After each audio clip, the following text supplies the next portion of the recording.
Alejandro Magno, uno de los guerreros más extraordinarios y enigmáticos de todos los tiempos. A los 30 años, gobernaba uno de los mayores imperios jamás conocidos. Desde los olivares de Grecia hasta los polvorientos palacios de India. Alejandro unió el occidente con el oriente y cambió el mundo antiguo para siempre. Es un sabio y es un asesino. Es un psicópata y es un genio. Alejandro lo es todo. Es todas esas cosas, y tal vez ninguna de ellas. Acompáñenos en nuestra búsqueda para saber qué fue lo que impulsó a Alejandro a conquistar tierras tan lejanas. ¿Fue un genio militar o un tirano sediento de sangre? Sus gestas son legendarias, pero al final, ¿se convertirían sus delirios de grandeza en su peor enemigo?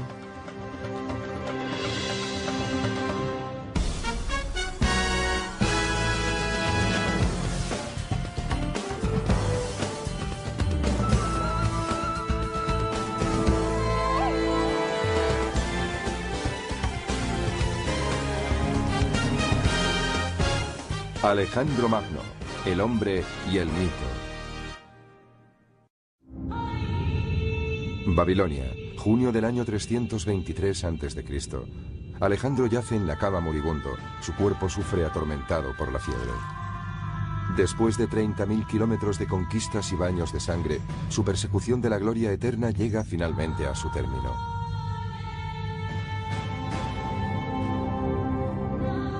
Los hombres de Alejandro se reúnen angustiados alrededor de su lecho de muerte.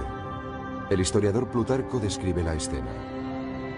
Todo indicaba que lo estaban viendo por última vez, y un sentimiento de pesar invadía sus corazones, junto con una especie de impotente perplejidad ante la idea de perder a su rey. Pocas horas después, uno de los mayores reyes guerreros de la historia habría muerto. ¿Qué condujo a su prematura muerte a los 32 años? ¿Cómo fue finalmente conquistado el gran conquistador? Para hallar las respuestas debemos rememorar su fabulosa vida.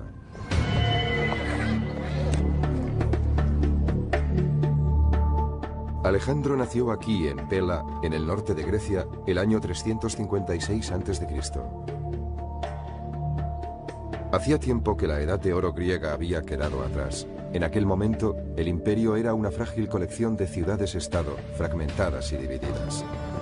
Una presa fácil para el padre de Alejandro, Filipo. El rey Filipo era un soldado rudo y mujeriego. Era un gran bebedor, un luchador feroz y el ídolo de sus curtidas tropas. Su ejército era uno de los mejores del mundo antiguo. Pero Filipo también era un político despiadado. Creó el estado de Macedonia, sometiendo a las tribus rebeldes de la región. Para mí, como es obvio, el éxito de Filipo fue abrumador. Es el hombre más subestimado de la antigüedad. Equilibró el ejército, fue un genio militar con un talento extraordinario.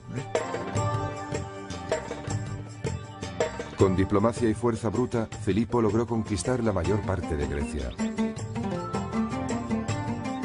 De su padre, Alejandro aprendió sus dotes de líder y las técnicas militares.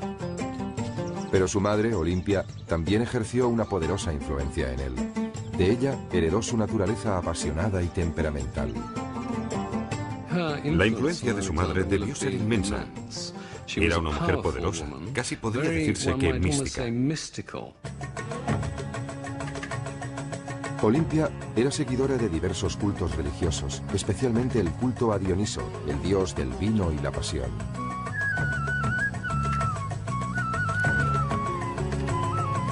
Se rumorea que adoraba al dios bailando con salvaje abandono y sumiéndose en extraños trances.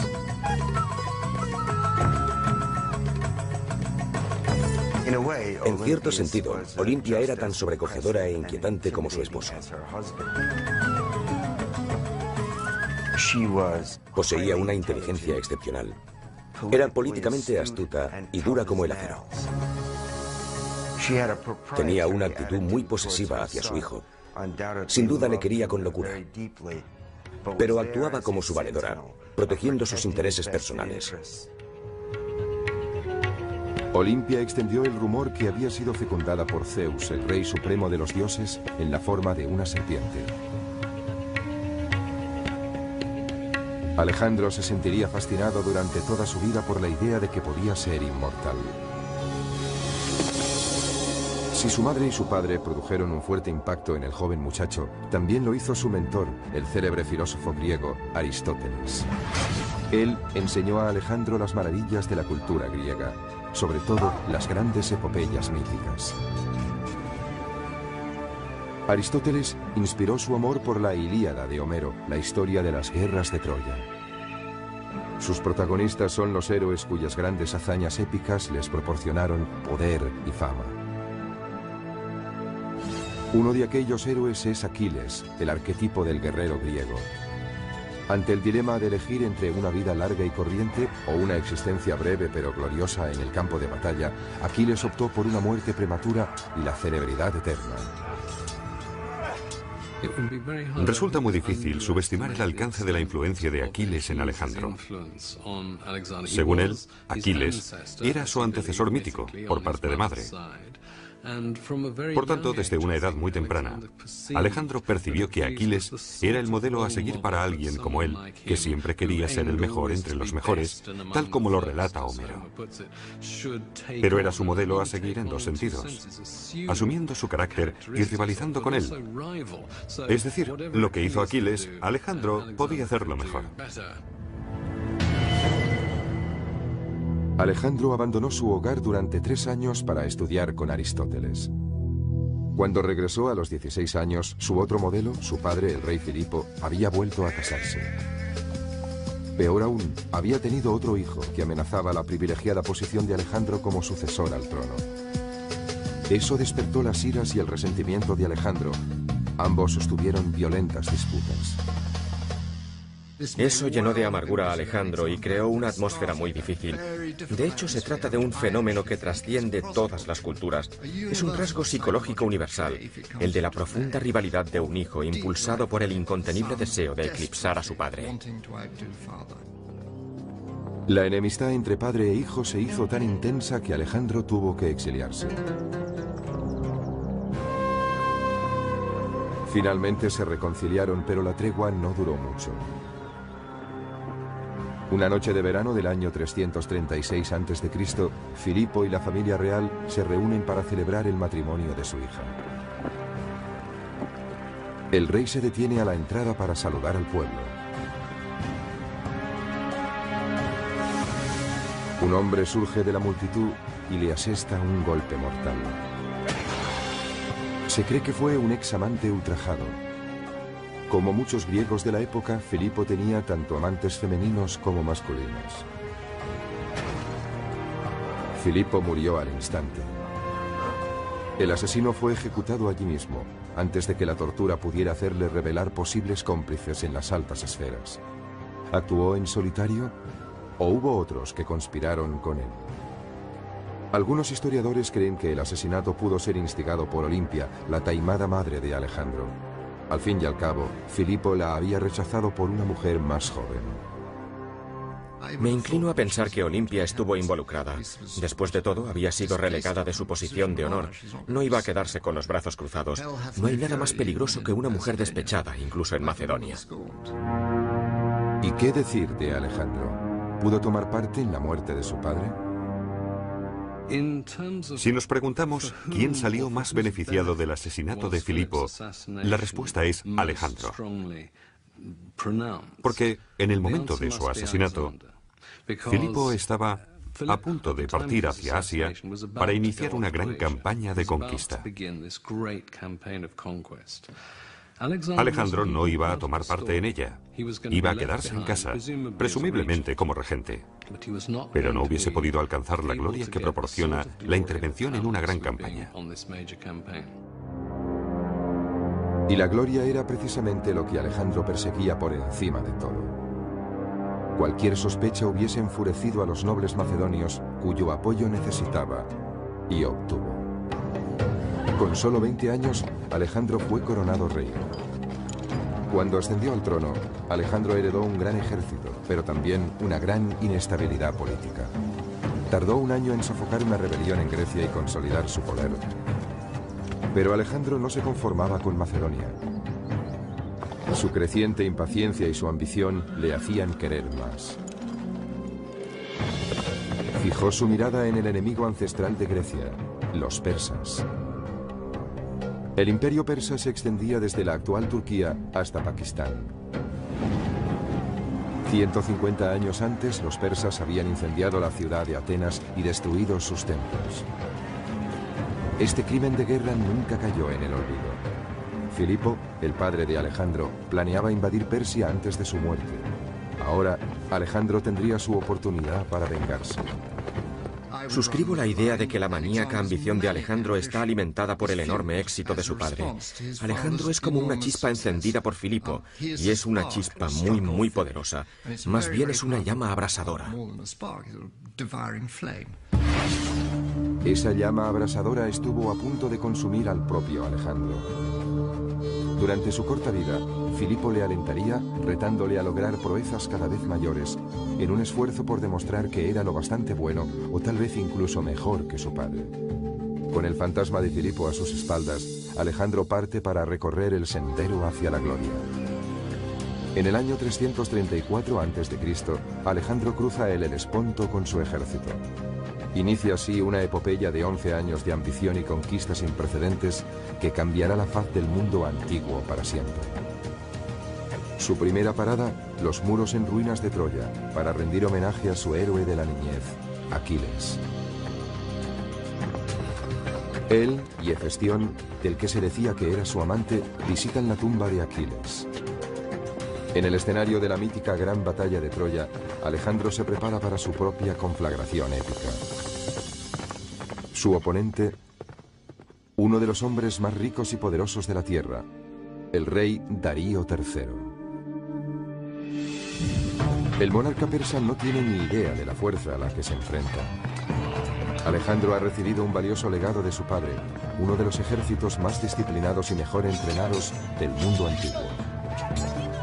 El joven rey es un líder carismático e inspirador, aún más que Filipo. Creo que el secreto del genio militar de Alejandro es su extraordinaria determinación. Es valiente y audaz, aunque a veces llega hasta el punto de ser temerario. Nunca parece dudar ante la perspectiva de entrar en acción.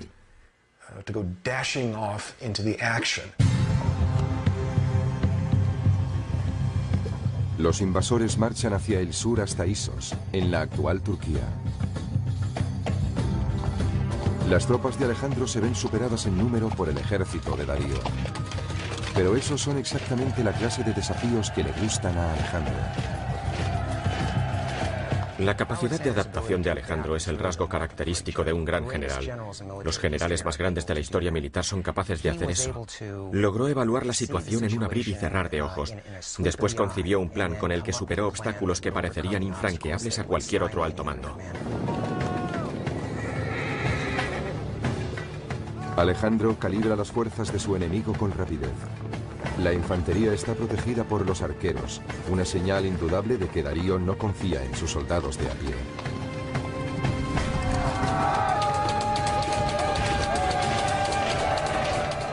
Alejandro realiza su primer movimiento, utilizando una de las armas más poderosas de su arsenal, el arma del miedo. Era algo absolutamente estremecedor. Hacían chocar sus escudos, movían las lanzas de un lado a otro y avanzaban a su encuentro con un grito increíble, escalofriante e interminable mientras iban acercándose. Era aterrador. Alejandro cruza el río y sube por la otra orilla.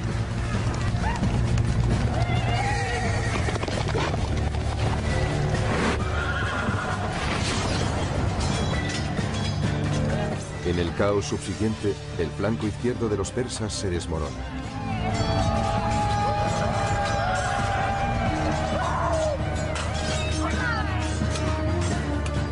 En una imagen casi fotográfica, esta batalla monumental aparece en un mosaico de Pompeya. Se considera una copia fidedigna de una pintura de finales del siglo IV a.C. Cuando finalmente Alejandro se encuentra cara a cara ante su adversario, primero atraviesa con su lanza al guardaespaldas de Darío. Alejandro está rodeado de soldados persas, cegados por el miedo y el terror. Al verse ante ese vengador invencible, Darío huye.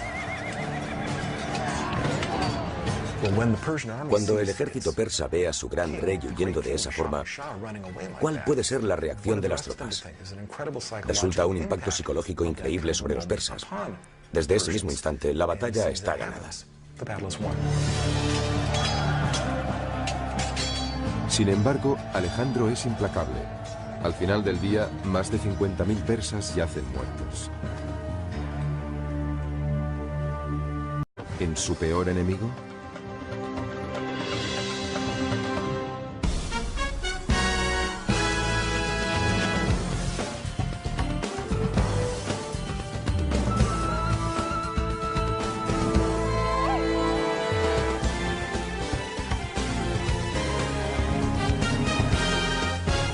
Alejandro Magno, el hombre y el mito.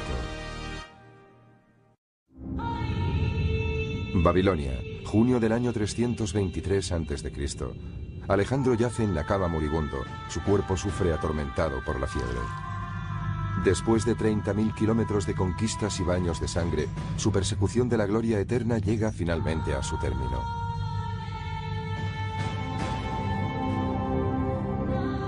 Los hombres de Alejandro se reúnen angustiados alrededor de su lecho de muerte. El historiador Plutarco describe la escena. Todo indicaba que Occidente con el Oriente y cambió el mundo antiguo para siempre. Es un sabio y es un asesino. Es un psicópata y es un genio. Alejandro lo es todo. Es todas esas cosas y tal vez ninguna de ellas. Acompáñenos en nuestra búsqueda para saber qué fue lo que impulsó a Alejandro a conquistar tierras tan lejanas. ¿Fue un genio militar o un tirano sediento de sangre? Sus gestas son legendarias, pero al final se convertirían sus delirios de grandeza que lo estaban viendo por última vez, y un sentimiento de pesar invadía sus corazones, junto con una especie de impotente perplejidad ante la idea de perder a su rey. Pocas horas después, uno de los mayores reyes guerreros de la historia habría muerto. ¿Qué condujo a su prematura muerte a los 32 años? ¿Cómo fue finalmente conquistado el gran conquistador? Para hallar las respuestas debemos rememorar su fabulosa vida.